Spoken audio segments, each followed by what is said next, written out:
These new works by Teresita are incredibly fresh but also mature.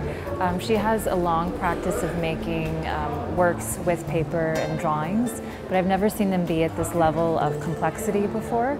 And just walking around the show, the works really feel almost sculptural, so I feel like this has kind of added a lot of texture to her practice. So with these works, I was really interested in exploring the night sky as a kind of abstraction, and I was really interested in how I could come up with a very cryptic way of hiding information. I think that as an artist there's always a series of work that you want to do that doesn't necessarily connect with other works that you've done, and for me I've always wanted to use text. I was always interested in the idea of using text, but of course I always felt like it would be it didn't make sense to use text in the work. So with these images, I really wanted to almost come up with a secret code or a kind of cryptic way of incorporating text and saying something in a way that was still abstract. So I was interested in using images of the night sky and the abstraction of Braille and how one language kind of obliterates another language. So in this case, the Braille becomes rather absurd in that you can't touch it, but you also can't read it visually. So the whole body of work is really this abstraction of reading and of longing and projection onto the space that's created by the pieces. The night sky, of course, being a place that always, since the beginning of time, has been read for information or scanned for a kind of guidance or information. In a way, the night writing becomes almost like graffiti written in the sky.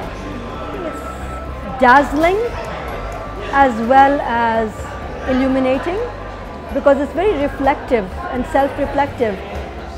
It's like she's captured the entire cosmos and the dichotomy and the paradoxes of night and light. For me, I feel particularly proud because she's also a friend of mine, and we come from the same background.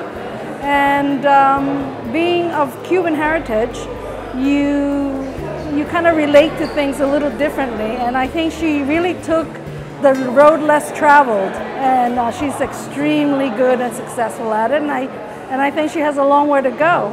So overall, I love it. I feel very proud of her.